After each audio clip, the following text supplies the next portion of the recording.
Hello, আসসালামু আলাইকুম। আমি ডাক্তার তামিম। আমি 42nd BCS হেলথে একজন ক্যাডার কর্মকর্তা হিসেবে কর্মরত আছি। যেহেতু আমার স্পেশাল BCS 42, 41 BCSের প্রিলির এক্সপিরিয়েন্স আছে।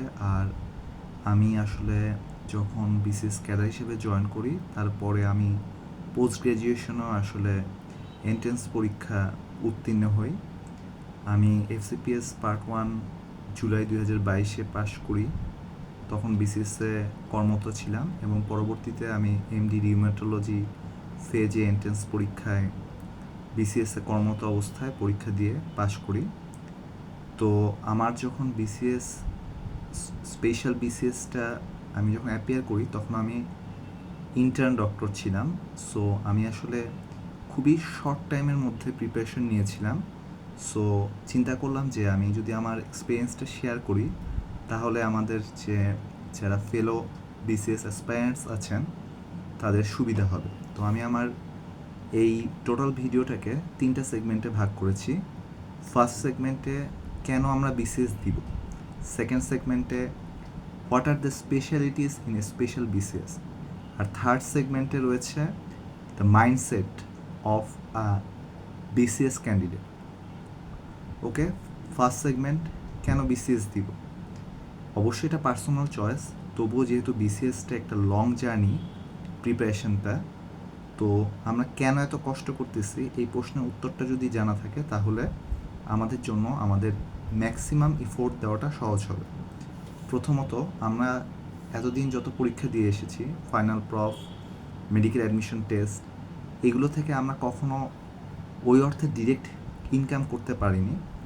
এই জবটা সিকিউর জব এবং এই পরীক্ষাতে আমাদের 100% দিতে হবে, কারণ মাত্র 700 টাকা একটা ফর্ম তুলে বা এর চেয়েও কম টাকার ফর্ম তুলে এটা আমাদেরকে নির্দিষ্ট একটা স্যালারি প্রোভাইড করছে। প্লাস আমাদেরকে এই স্যালারির সাথে সাথে বোনাস এবং আরও বিভিন্ন ট্রেনিংয়ের সুযোগ দিচ্ছে, পেরিফেরিতে চেম্বার করার সুযোগ দিচ্ছে, এবং আমাদের অনেকটা ইন্টার্নশিপের মতো প্রতি মাসের শেষে আমাদের একটা মেসেজ আসবে ব্যাংক থেকে যে আপনার জয়নিংয়ের পরে প্রায় 36 থেকে 37 হাজার টাকা স্যালারি আপনার অ্যাকাউন্টে ঢুকেছে।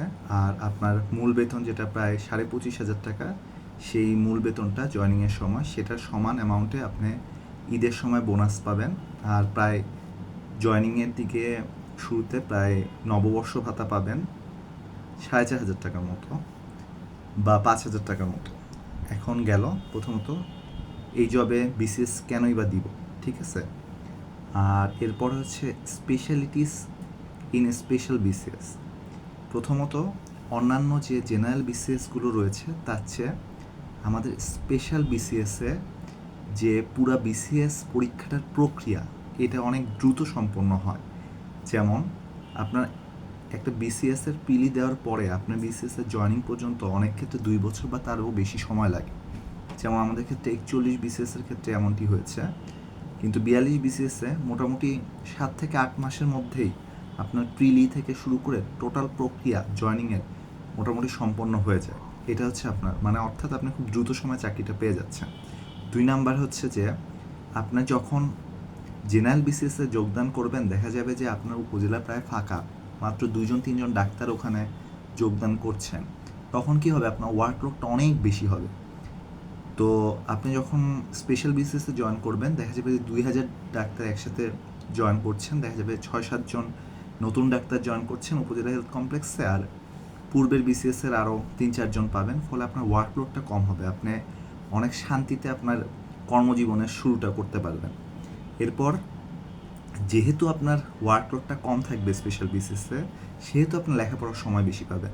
ফলে অনেকেরই থাকবে যে স্পেশাল BCSে ঢোকার জন্য পোস্ট গ্র্যাজুয়েশনে প্রিপারেশন নিতে পারছেন না, তাদের জন্য বলবো ডোন্ট ওয়ারি, আপনারা এনাফ টাইম পাবেন ডিউটি করার পাশাপাশি। যদি আপনি উপজেলাতে, যেহেতু এখন অনলাইন বিভিন্ন কোচিং আছে, ওই অনলাইন কোচিংগুলো করেন, উপজেলা পর্যায়ে আপনি FCPS হোক, MD হোক বা MRCP হোক, সব কিছু প্রিপারেশন নিতে পারবেন, যেহেতু আপনার ওয়ার্কলোড অথবা ডিউটি ওয়ার্ক যেটাই বলেন সেটা আপনার কম থাকবে জেনারেল BCSের তুলনায়। এরপরে আরেকটা মজা হচ্ছে, BCSের সবচেয়ে বোরিং পার্ট, যারা জেনারেল BCS অংশগ্রহণ করেছেন তারা জানেন, রিটেন পোর্শন। রিটেন পোর্শনে আপনি রিটেন লিখতে হবে, বড় বড় করে লিখতে হবে, পৃষ্ঠা ভরায় লিখতে হবে, মানচিত্র আঁকতে হবে, ছবি আঁকতে হবে, ডাটা দিতে হবে, চার্ট দিতে হবে। স্পেশাল বিসিএসে সেরকম সে অর্থে কোনো রিটেন নেই। সো আপনি ডাইরেক্ট প্রিলি দিবেন, যদিও প্রিলির মধ্যে মেডিকেল পার্ট আছে। তো 100 mark general part, 100 mark medical part, আর আপনি ভাইবা দিবেন, তাতেই আপনি ক্যাডার হয়ে যাচ্ছেন। আর রিটেনের আপনার ঝামেলাটা পোহাতে হচ্ছে না।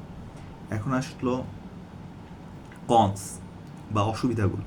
অসুবিধাগুলো হচ্ছে অনেকে বলবেন যে প্রমোশন পেতে দেরি হবে, 2000 ডাক্তার আসছে এক বিসিএসে, আমার প্রমোশন পেতে দেরি হবে। সেক্ষেত্রে আপনি দুইটাভাবে এই সমস্যাটা ওভারকাম করতে পারেন। প্রথম সেটা হচ্ছে যে আপনি যে বিসিএসটা দিচ্ছেন স্পেশাল বিসিএসে, ধরেন আপনি একটা জেনারেল বিসিএসের ডাক্তার নিচ্ছে 200 জন, আপনি যদি স্পেশাল বিসিএসে আপনি এই প্রথম 200 জনের মধ্যে থাকেন, তাহলে কিন্তু আপনি পিডিএস কোটে আপনার বিসিএসে সিনিয়র থাকবেন। তখন আপনার যখন প্রমোশন হবে, তাহলে আপনার ওই সিনিয়রিটিটা আপনি পাবেন। আবার আপনি যদি ধরেন যে কিছু সাবজেক্ট আছে যেখানে প্রমোশন ভালো, যেমন ফিজিক্যাল মেডিসিন, ট্রান্সফিউশন মেডিসিন, এইসব সাবজেক্টে আপনি যদি ঢোকেন, তাহলে আপনি এই প্রমোশনের সমস্যা ওভারকাম করতেছেন। তো এই প্রমোশনের সমস্যাটা একটা সাবজেক্টিভ সমস্যা, যেটা আপনি ওভারকাম করতে পারবেন। স্পেশাল বিসিএসের জন্য আপনার প্রমোশন দেরিতে হবে, এটা পুরোপুরি সত্য না। এরপর হচ্ছে 4 ইয়ার যে 4 ইয়ার্স পেরিফেরি প্লেসমেন্ট, যেটা আর কি উপজেলাতে প্লেসমেন্ট থাকার শর্ত দিচ্ছে। এখানে একটা জিনিস যে আপনার হচ্ছে এই শর্তটা যদি আগে আপনার as a BCS cadre join করেন, সরকার চাইলে পরবর্তীতে এই শর্তটা আপনাদের জন্য লঘু করতে পারে, এবং দেখা যেতে পারে যে 2 বছর পর অথবা 3 বছর পর সরকার আপনাদেরকে ট্রেনিং পোস্টে বা আপনাদের এমডিতে ডেপুটেশন দিচ্ছে। এটা এখনও তো একেবারে কনফার্ম না, সরকার নমনীয় হলে এই ক্ষেত্রে বা অন্য কোনো বিকল্প সমাধান হলে আপনাদেরকে দিতে পারে, যদিও এটা একটা মেজর ইস্যু। আচ্ছা, এরপর হচ্ছে মাইন্ডসেট অফ বিসিএস ক্যান্ডিডেট।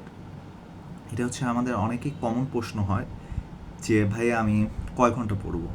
এটা একটা সাবজেক্টিভ প্রশ্ন, তারপরও আমি বলবো যে মিনিমাম 2 ঘন্টা আপনি জেনারেল পোর্শন পড়বেন, আর 2 ঘন্টা আপনি যে মেডিকেল পোর্শন পড়বেন। তো আর ম্যাক্সিমাম আপনি যতক্ষণে পারেন, কারণ আমি মিনিমাম বলে দিলাম, অনেকে ডিউটি করে পড়তে হয়, সেক্ষেত্রে মিনিমাম আপনি 2 ঘন্টা প্লাস 2 ঘন্টা এটা মেনটেন করতে হবে। আর ম্যাক্সিমাম আপনি যেই কয় ঘন্টা পড়তে পারেন। এরপরে যেটা সেকেন্ড ইস্যু, আমার এই 2 ঘন্টা আপনি জেনারেল যে পড়বেন আর 2 ঘন্টা যে আপনি মেডিকেল পড়বেন, এর মধ্যে অবশ্যই আপনি 30 মিনিট ম্যাথ করবেন। যদি 2 ঘন্টা 4 ঘন্টার পাশাপাশি আপনি আরও 1 ঘন্টা ম্যাথ করতে পারেন, সেটা সবচেয়ে বেস্ট হয়।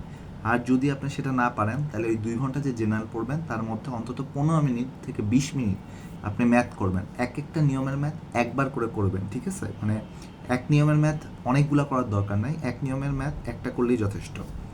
আচ্ছা, আর কোচিং করব কিনা, আমি মনে করি কোচিং করাটাও এটা একটা সাবজেক্টিভ ডিসিশন। আপনি যদি মনে করেন যে আপনার সিলেবাস বুঝতে অসুবিধা হচ্ছে, তাহলে অবশ্যই কোচিং করবেন। আর যদি মনে করেন না আপনার পূর্ববর্তী প্রিলি দেওয়ার অভিজ্ঞতা আছে, সেক্ষেত্রে কোচিং না করলে অন্তত একটা কোচিংয়ের সাথে যুক্ত থেকে আপনি পরীক্ষা দিবেন নিয়মিত। আমি সিন্যাপসের সাথে যুক্ত ছিলাম, আর হচ্ছে আমি লাইভ এমসিকিউতে পরীক্ষা দিতাম। তো আশা করি মোটামুটি আমি আমার এক্সপিরিয়েন্স থেকে যতটুকু বলা সম্ভব বলেছি। এরপর যদি কোনো পয়েন্ট বাদ দিয়ে থাকি, তাহলে কমেন্ট সেকশনে জানাবেন, আমি চেষ্টা করব আপনাদের প্রশ্নের উত্তর যত দ্রুত সম্ভব দেওয়ার। ধন্যবাদ, সবাই দোয়া করবেন। আসসালামু আলাইকুম।